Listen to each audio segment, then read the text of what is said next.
Je pense qu'il est temps pour le Sénégal de renforcer la sécurité personnelle du Premier ministre Ousmane Sonko.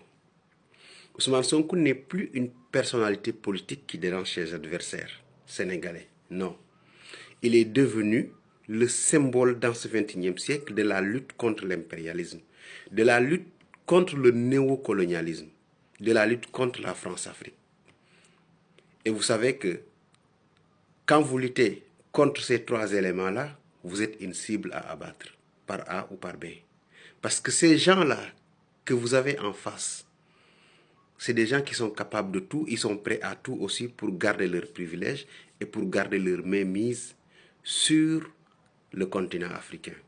Donc, aujourd'hui, pour se faire respecter, parce qu'en réalité, le discours d'Ousmane Sonko ou la réponse d'Ousmane Sonko est vue par la France-Afrique comme une humiliation.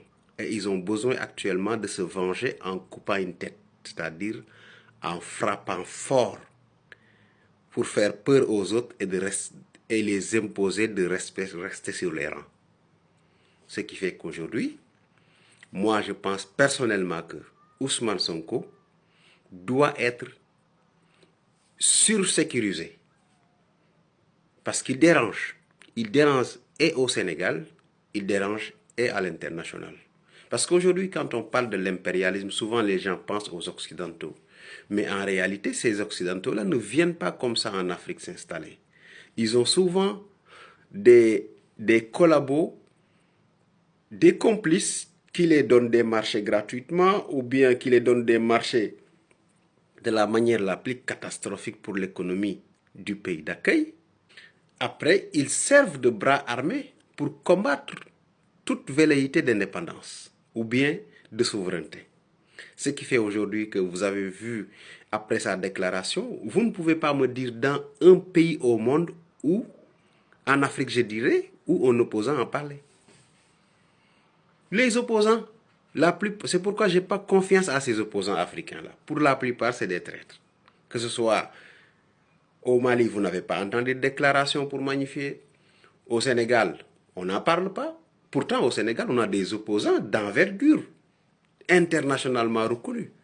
Mais quand il s'agit de dénoncer l'impérialisme, on ne les voit pas, on ne les entend pas. Aujourd'hui, moi je dis, une personne comme Amadou Ba, qui a été ministre des Finances, Premier ministre pendant plusieurs années, et une personne qui est un très grand lobbyeur, devait se prononcer sur les paroles de Macron.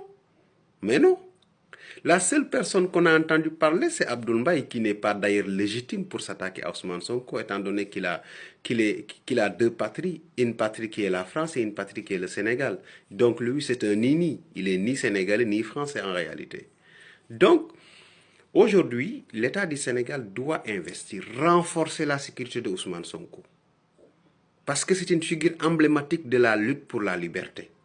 Et on dit que souvent, dans des luttes, quand vous coupez la tête, le reste part en dispersion, en perdition. Donc Ousmane Sonko est la tête et la bête qu'il faut abattre. Ils le savent.